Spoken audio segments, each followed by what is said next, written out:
오늘 우리에게 주시는 하나님의 말씀 마태복음 25장 1절부터 13절까지 말씀입니다. 마태복음 25장 1절부터 13절까지 말씀. 저와 함께 한 절씩 교독하시겠습니다.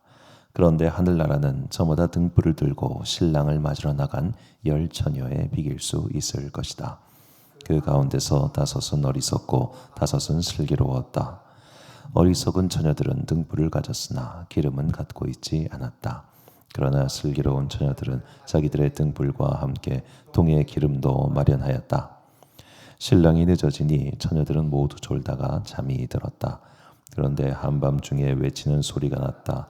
보아라, 신랑이다. 나와서 맞이하여라. 그때 그 처녀들이 모두 일어나서 제 등불을 손질하였다. 미련한 처녀들이 슬기로운 처녀들에게 말하기를 우리 등불이 꺼져가니 너희의 기름을 좀 나누어 다오 하였다. 그러나 슬기로운 처녀들이 대답을 하였다. 그렇게 하면 우리에게나 너희에게나 다 모자랄 터이니 안 된다. 차라리 기름 장수들에게 가서 사서 써라. 미련한 처녀들이 기름을 사러 간 사이에 신랑이 왔다. 준비하고 있던 처녀들은 신랑과 함께 혼인잔치에 들어가고 문은 닫혔다. 그 뒤에 나머지 처녀들이 와서 주님, 주님, 문을 열어주십시오 하고 애원하였다.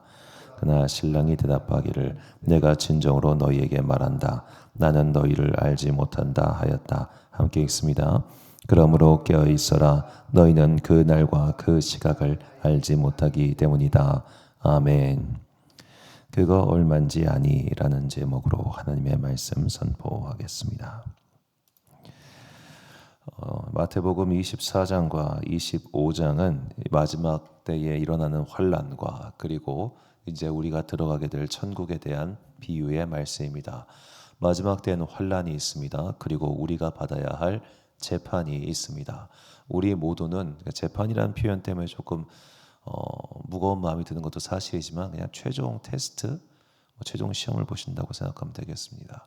근데 이건 점수가 아니라 패스 논 패스 시험인 거예요. 통과하느냐, 통과하지 못하느냐의 시험이죠.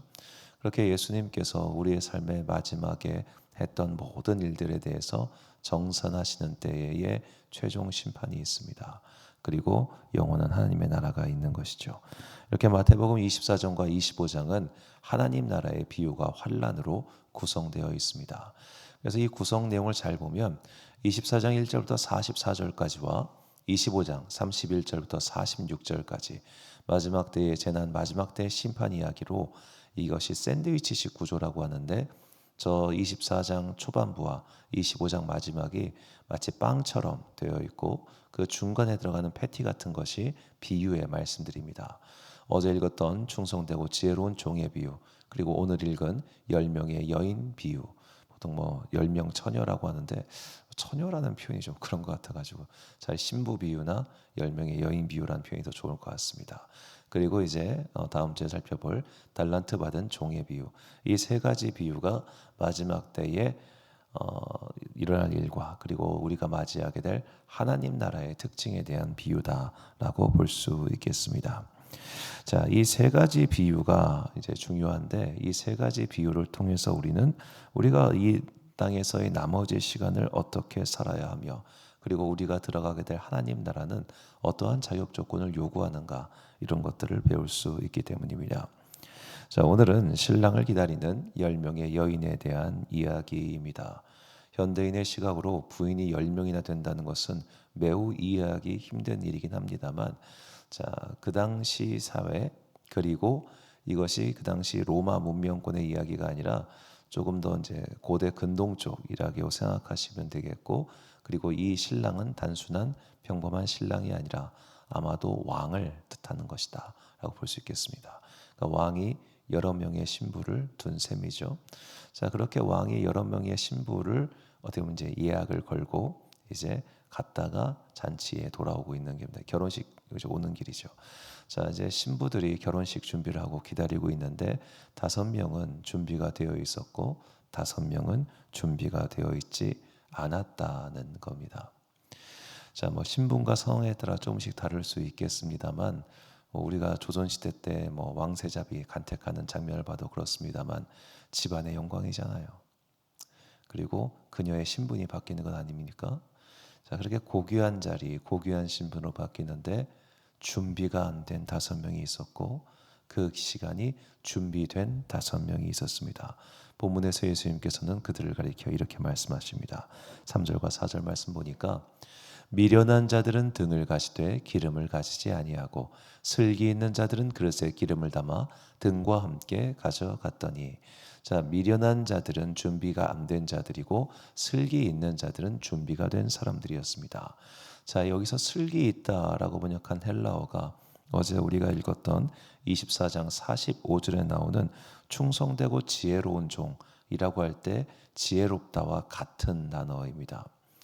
어제 말씀드렸지만 그 성경 속에서 특히 예수의 말씀 속에서 지혜 있다고 하는 것은 순종의 지혜를 뜻한다고 말씀드렸습니다. 그리고 오늘 본문이 두 번째 그 지혜의 특성을 알려주는데 그것은 바로 안목입니다. 가치 있는 것을 가치 있는 것으로 알아차리는 안목, 그것이 우리가 이 마지막 때에 꼭 갖추어야 할 두 번째 지혜의 모습이죠. 5명의 처녀들은, 5명의 신부들은 그 왕의 가치를 알고 있었습니다. 그리고 왕의 부인이 되는 것이 얼마나 본인들에게 득이 되는 일이며 얼마나 이것이 자기에게 영광인 일을 알고 있었습니다. 그렇기 때문에 그 신랑과의 만남을 준비했던 겁니다. 우리가 밖에 사회생활하면서 중요한 사람 만날 때 시간 약속하고 준비해서 갖춰 입고 나가겠죠. 더구나 중요한 계약을 한다고 했을 때 그 계약을 아무런 준비 없이 가는 그런 이상한 사람은 한 명도 없을 겁니다. 다들 무언가를 준비를 합니다. 그 자리가 귀한 자리라면, 그 만남이 귀한 만남이라면 무엇 하나 준비하지 않고 가는 사람 없습니다. 하다못해 저 같은 사람도 누구를 만날 때는 그 사람과 어떤 식으로 오늘 대화를 할까까지 대화에 대한 전체적인 이야기를 구상까지 해놓고 갑니다. 우리가 모든 만남은 이렇게 준비를 하고 가죠. 아무 준비도 없이 나가는 만남은 친구와의 만남밖에 없습니다. 자, 지금 이 여인들은 왕이라고 하는 아주 중요한 신랑, 거기에 맞는 신분의 행위, 이것까지 갖춰 있는 사람들이었습니다. 그게 지혜라는 겁니다. 이 자리가 얼마나 귀한지, 이 순간이 얼마나 보람된 일인지를 아는 것이 지혜입니다. 반면에 미련한 자들은 그것의 가치를 몰랐습니다. 그냥 있는 걸 줄 알았습니다. 그냥 뭐 있으면 어떻게든 되겠지라고 생각했습니다. 자, 우리가 이 천국 비유들에서 볼 수 있는 게 굉장히 중요한 공통적인 특징이 뭐냐면은 한 번이에요. 두 번의 기회가 오지 않아요. 이거는 우리의 인생이기 때문입니다. 우리가 무슨 윤회를 하는 것도 아니고 환생을 하는 것도 아닙니다. 이제 특히 뭐 웹소설을 중심으로 해가지고 그런 소설적인 어떤 이야기들, 환생을 하고 시간을 되돌리고 뭐 어떻게 되는 이런 이야기들이 왜 범람하겠습니까? 다들 인생에 두 번째 찬스가 있었으면 하는 거예요. 다시 젊어지건 다시 과거로 돌아가건 혹은 누군가에게 도움을 받건 간에 인생에 두 번째 기회가 있으면 좋겠다라고, 그러니까 두 번째 삶 있었으면 좋겠다라고 생각하지만 사실 그건 현실 도피죠. 우리의 인생에는 빠꾸도 없고 재시작하는 것도 없습니다. 이번 한결로 끝입니다. 그렇기 때문에 지혜가 필요한 겁니다. 미련한 자들도 인생이 한번 다시 리셋돼가지고 다시 시작할 수 있다면 굳이 지혜를 갖지 않아도 그 실패를 통해 배우는 게 있겠죠. 그런데 그것이 아니기 때문에 지혜로운 자들은 안목을 가지고 이게 마지막 찬스야. 여기서 물러나면 안 되는 거야. 이거를 준비해야 되는 거야. 그걸 안다는 거죠. 자, 이렇게 안목이 있는 사람들, 신랑을 귀하게 여기고 그 신랑과 함께 다스릴 그 왕의 나라를 귀하게 여기는 사람들, 하나님께서는 오늘 우리에게 바로 그것을 요구하고 계십니다. 내가 너희에게 베푼 은혜, 내가 너희에게 준 구원, 내가 너희를 위하여 보낸 나의 아들은 참으로 귀한 거야. 값으로 매길 수 없을 만큼 귀한 거야. 너희가 이것을 알았으면 좋겠어. 하나님께서는 그 구원에 정말로 값으로 매길 수 없는 그 값어치를 계속해서 설명하고 계십니다. 예수님께서 이것을 설명하신 것이 바로 천국의 비유죠. 마태복음 13장 44절부터 46절까지 말씀 보니까 천국은 마치 밭에 감추인 보화와 같으니 천국은 마치 좋은 진주를 구하는 장사와 같으니 극히 값진 진주 하나를 발견하매 자, 밭에 감추인 보화와 값진 진주의 비유입니다. 이 비유에서 중요한 특징이 있습니다. 밭에 감추인 보화는 원래 오픈되어 있었습니다. 그런데 누가 이걸 발견한 거죠. 값진 진주 하나 또한 갑판때 전시되어 있는 것을 그가 발견한 겁니다. 남들은 봐도 그 값어치를 몰랐다는 뜻이기도 하죠. 하나님께서 우리에게 베풀어 주신 은혜 또한 마찬가지입니다. 남들이 볼 땐 돌멩이와 같이 왜 저런 거에 저렇게 목숨 걸지? 왜 저런 거에 저렇게 힘을 쏟지? 라고 말을 하겠지만 우리는 그것이 돌멩이가 아니라 가공되지 않은 다이아몬드 원석이라는 걸 아는 거죠. 가공되지 않은 다이아몬드 원석이 이제 예수님께서 오실 때에 그 뜨거운 성령의 불로서 그것을 가공해 주실 거고, 그때 우리 손에 들려있는 이것이 정말 너무너무 귀한 다이아몬드라는 것을 온 세상이 알게 될 것입니다. 그래서 이 땅을 살아가는 우리 모든 그리스도에게 필요한 것이 지금 내가 손에 들고 있는 것의 그 값어치를 아는 겁니다. 이것이 얼마나 귀한지, 이것이 얼마나 소중한지, 우리가 이것을 지키기 위해 무엇을 해야 되는지, 이것은 나의 인생 전부를 바쳐도 정말 아깝지 않을 만큼 소중하고 값어치 있다는 것을 우리가 알 때 우리는 비로소 사도들처럼 또 수많은 믿음의 선배들처럼 그런 올곧은 길을 걸 수 있는 것이죠. 우리가 이제 노방전도나 그런 전도일을 하다 보면 제일 속상할 때가 뭐냐면 우리가 나눠준 전도지나 전도용품들을 그냥 버릴 때입니다. 그래서 저는 사실 교회 이름이 박혀 있는 전도지나 전도용품을 주는 게 좋지 않다고 생각해요. 저도 해보니까 우리 교회 용품들이 막 길에 버려져 있는 거 보면서 다시는 하고 싶지 않더라고요. 막 이게 왜냐면 교회 이름이 적혀 있으니까 결국 제가 주워야 돼요. 그거 놔두면은 그게 다 교회 망신살로 있지 않습니까? 너무 속상한 거예요. 뭐 용품이 속상한 게 아니라 그냥 이렇게 소중하고 귀한 건데 마치 무시하고 천대당하고 하대당하니까 화가 많이 나더라고요. 그런데 우리가 성경을 보면 예수님께서 제자들을 파송하시면서 너희를 환대하지 않을 때 그 발의 먼지를 털고 나오라고 하십니다. 그 값어치를 끝까지 부인하고 모르고 하찮게 여기는 자들과는 이제는 더 이상 너희가 상종하지 말라는 거죠.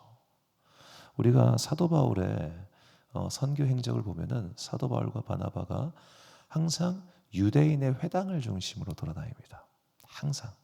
그러다가 유대인의 회당이 없는 곳에서만 이제 공개적인 대중 전도를 하는데, 자, 그가 전도 행위를 할 때마다 유대인들이 방해를 해요. 자, 우리가 로마서에서도 알 수 있다시피 사도 바울은 유대인 동포들을 향한 뜨거운 마음이 있었습니다. 그러나 그 뜨거운 마음보다 더 귀한 게 뭐냐면 자기가 받은 복음의 가치였습니다. 자기가 받은 복음의 가치를 계속해서 그들이 부인하자 사도 바울은 그들에게서 등을 돌려요. 사도행전 13장 45절과 46절 그리고 51절 말씀 노란색 부분만 제가 읽겠습니다.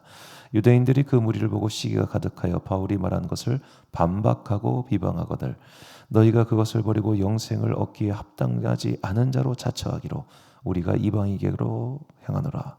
그들을 향하여 발의 티끌을 떨어버리고. 자, 그들이 계속해서 그 가치를 모르고 부인하자 사도 바울과 바나바는 이제 그들에게서 등을 돌립니다. 자, 우리는 이 모습이 때로는 너무 냉정한 거 아니야?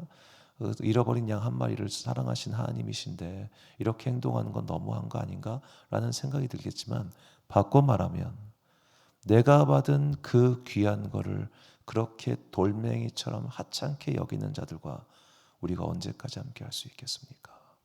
우리가 조금 그 부분에 있어서는 이런 생각을 해볼 필요도 있어요. 내가 정말 소중하게 생각해요. 내가 정말 나에게 귀한 거예요. 그러면 그게 무시를 당하면 우리가 그래 무시할 수 있지 이렇게 되겠습니까? 아니면 이거 귀한 건데 무시해 화가 나겠습니까? 사실은 화가 나는 게 정상입니다. 그 다음에 화를 식히기 위해서 그래 예수님께서도 우리가 환난을 당하고 무시를 당한다고 하셨으니까 우리가 이해하자라는 과정이 그 뒤에 따라오는 거겠죠. 우리는 어쩌면 우리가 받은 것에 대한 진정한 가치를 완전히 체화하지 못했기 때문에 그냥 무시당하고 버려지고 이런 것에 대해서 에이, 그런가 보다 라고 생각하는 건지도 모르겠어요. 우리가 가지고 있는 구원은 정말 귀한 겁니다. 우리가 믿고 있는 믿음은 참으로 귀한 겁니다. 이 안에 삶의 진리가 있고, 이 안에 인생의 바른 길이 있으며, 이 안에 실패한 인생을 성공으로 바꾸는 비법이 있는 겁니다. 우리가 믿음의 많은 이야기들이 실패한 인생을 건져서 새롭게 사용하시는 하나님의 이야기들이 있지 않습니까? 그렇게 귀한 거를 너를 귀하게 생각하기 때문에 전해준 거예요. 그런데 그가 계속해서 이 귀한 것을 값어치 없게 여긴다면 우리는 마땅히 그것에 대해서 섭섭하거나 서운하거나 때로는 화가 나야 마땅하겠죠. 먼저 우리가 내가 받은 구원의 가치를 제대로 알고 있어야 됩니다. 내가 받은 믿음이 얼마나 귀한 것인지, 부모로부터 전수받았던, 주변으로부터 전도를 받아서 내가 이 자리에 있던 그것과 관계없이 내가 받은 믿음에 대한 그 값어치를 내가 온전히 체화하고 깨닫고 그것을 감사하며 살아갈 때 우리는 비로소 나를 통해서 새로운 변화가 일어나는 걸 보게 될 겁니다. 왜냐하면 이 값어치를 깨달은 사람은 다른 삶을 살 수밖에 없기 때문이죠. 남들은 다 이렇게 살고 있는데 이 사람은 삶의 보법이 다른 거예요. 남들은 다 이뤄가고 있는데 이 사람은 혼자 딴 길로 가요. 너는 어떻게 그렇게 사니? 그렇게 살 수 있는 내적인 힘이 그에게 있는 것이죠. 어느 크리스천 연예인이 이런 고백을 합니다. 형 옆에 있는 사람이 물어봐요. 형 옛날에 막 그렇게 술 먹고 놀고 그랬었는데 지금 어떻게 다르게 살아? 라고 하니까 그 사람이 그러더라고요. 내 안에는 아직도 욕망이 있다. 그런데 이 욕망보다 더 큰 힘이 나를 바른 길로 이끌어 간다고.